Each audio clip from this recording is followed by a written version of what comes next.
एक गांव में सेठ सेठानी रहते थे। उसको एक बेटा और उसकी पत्नी थी। वह बर्तन मांजकर पानी डालने नीचे जाती तो आड़ोस पड़ोस की औरतें उससे पूछा करती, आज खाने में क्या खाया?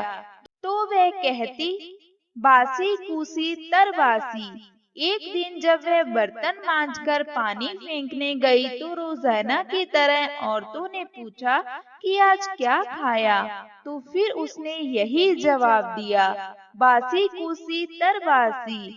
उस दिन सेठ के बेटे ने नीचे उतरते हुए उसकी यह बात सुन ली और मन में सोचने लगा कि अभी तो यह ताजा भोजन करके आई है, फिर भी इसने दूसरों को बासी कुर्सी क्यों बताया? दूसरे दिन उसने माँ से कहकर खीर काढ़ का भोजन बनवाया। माँ, बेटा और बहू तीनों ने बड़ी प्रसन्नता से भोजन किया। बहू बर्तन मांजकर पानी को नीचे डालने गई तो पीछे पीछे उसका पति भी गया। आज भी हमेशा की तरह औरतों ने पूछा, आज क्या खाया? तो उसने वही जवाब दिया, बासी कुसी तरबासी। उसके आदमी को बहुत गुस्सा आया। आज तो मेरे सामने खीर का भोजन किया है, फिर भी यह बासी कुसी बता रही है, इसमें क्या रहस्य है? इस बात को समझने के लिए वह रात का इंतजार करने लगा। जब रात हुई और यह कमरे में आई तो उसके आदमी ने पूछा कि आज तूने खीर का भोजन किया, फिर भी पड़ोसी औरतों को बासी कुसी क्यों बताया? तब बहू मुस्कुराकर बोली कि आपके दादा परदादाओं की कमाई है, तो वह वासी कुसी ही हुई ना। यह सुनकर उसने प्रदेश जाने की सोच ली तथा सुबह उठकर माँ से बोला, माँ, मैं कमाने के लिए परदेश जाऊंगा। माँ ने कहा, अपने पास बहुत धन है, तुझे परदेश जाने की क्या आवश्यकता है? लेकिन बेटे के जिद करने पर माँ ने परदेश जाने की आज्ञा दे दी।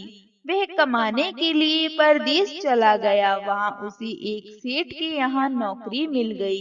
कुछ ही समय में वह बहुत सारा कामकाज करने लग गया। सेठ अपना सारा कारोबार उसे सौंपकर स्वयं तीर्थ यात्रा करने चला गया। इधर सास ने बहू से कह रखा था कि दिए की आग बुझ जावे तो चूल्हे की मत बुझाना और चूल्हे की बुझ जावे तो दिए की मत बुझाना। लेकिन एक दिन दोनों अग्नि बुझ गईं। तो बहू पड़ोस में अग्नि लेने गई। उसने देखा कि वहाँ पड़ोस की औरतें किसी माता का पूजन कर रही हैं। यह देखकर उसने पूछा, आप किस माता का पूजन कर रही हैं? मुझे भी बताओ कि यह किसका व्रत है तथा इसके करने से क्या फल प्राप्त होता है। तो उनमें से एक बोली, हम चौथ माता का व्रत पूजन कर रही हैं। बिछड़े का मिलन होता है, निसंतान को पुत्र प्राप्त हो जाता है। इस पर बहू ने कहा कि मेरे भी पति को परदेश गए काफी समय हो गया है। मैं भी चौथ माता का व्रत करना चाहती हूँ, लेकिन मेरी सास मुझे बाहर आने ही नहीं देती। तब मुझे कैसे पता चलेगा कि चौथ कब है? इस पर औरतों ने कहा कि तुम रोजाना एक डिबिया में गेहूं का दाना रखती जाना। जिस दिन 30 दाने पूरे हो जावे, उसी दिन व्रत रख के शाम को चौथ माता की पूजा करके चंद्रमा को अर्घ देकर फिर खाना खा लेना। साहूकार की बहू कहे अनुसार व्रत करने लग गई। तब व्रत करते करते काफी समय बीत गया। तब चौथ माता ने सोचा कि यदि इसकी नहीं सुनी तो हमें कौन पूजेगा। तब चौथ माता ने साहूकार के बेटे को सपने में जाकर कहा कि सरकार का बेटा सो रहा है या जाग रहा है। उसने कहा, न सो रहा हूँ न जाग रहा हूँ, चिंता में पड़ा हूँ। इस पर चौथ माता ने कहा कि अब चिंता छोड़ और घर जाकर सबकी सुध ले। उसने कहा कि मैं कैसे जाऊं, मेरा कारोबार बहुत फैला हुआ है। तब चौथ माता बोली, सुबह उठकर नहा धोकर दुकान पर जा, चौथ विनायक जी का नाम लेकर घी का दीपक जलाना। तेरा सारा काम सुलझ जाएगा। सुबह उसने वैसा ही किया। देखते देखते ही सारा हिसाब किताब हो गया और उसने घर जाने की तैयारी कर ली। घर को रवाना हुआ तो रास्ते में एक सांप जा रहा था, तो उसने सांप को सिसकार दिया।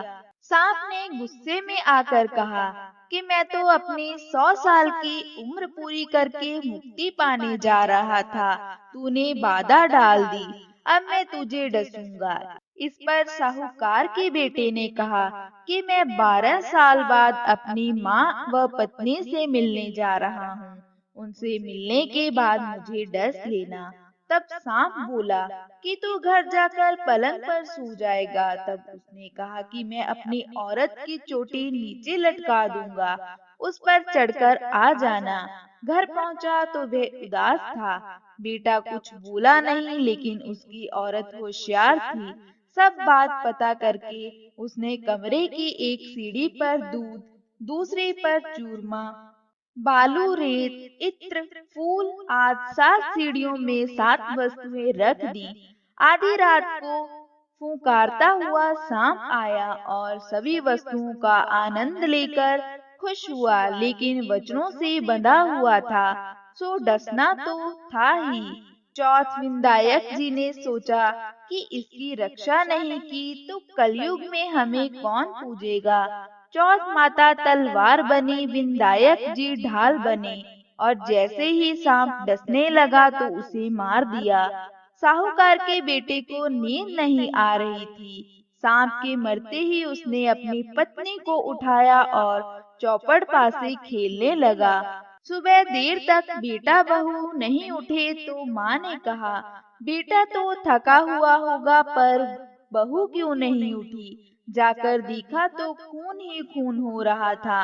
उसने कहा, मेरे बेटे बहू को किसी ने मार दिया। तब बेटा बोला, माँ हमारा दुश्मन मरा है, वहाँ सफाई करवा दो, हम तब आएंगे। माँ ने वहाँ सफाई करवाई, वे बाहर आए। बेटे ने बाहर आकर पूछा, माँ मेरे पीछे से किसी ने कोई व्रत किया था क्या? तो पत्नी ने बोला, मैंने किया था। इस पर सास ने कहा कि तूने कब व्रत किया? मैंने तो कभी नहीं देखा, मैं तो तुझे हर समय खाना देती थी। वह बोली, मैं महीने में एक बार व्रत करती थी। सुबह का खाना पानी बाली को देती, दूसरी बार का गाय के बछड़े को खिलाती, तीसरी बार का उटियान में गाड़ देती, वह चौथी बार का पूजा करके चंद्रमा देखकर फिर खाती थी। मैंने पूजा के लिए दुकान से घी गुड़ मंगवाया, सो उसका जाकर हिसाब कर दो। सास ने पानी वाली से पूछा तो उसने कहा कि महीने में एक दिन मुझे खाना देती थी। बछड़े से पूछा तो उसके मुंह से फेंक के फूल गिरे। उटियान खोदा तो रोटी के सोने के चक्र निकले। बनिया से पूछा तो उसने भी कहा कि महीने में एक बार मेरे से घी गुड़ मंगवाती थी।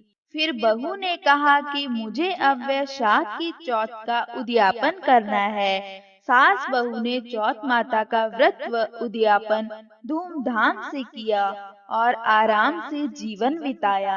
हे चौथ माता, जैसी आप एक बहू पर प्रसन्न हुई, वैसी सब पर प्रसन्न होना और सबकी मनोकामना पूर्ण करना, सबको अमर सुहाग देना, अमर पीहर देना। तो बोलो चौथ माता की और विनायक जी की जय।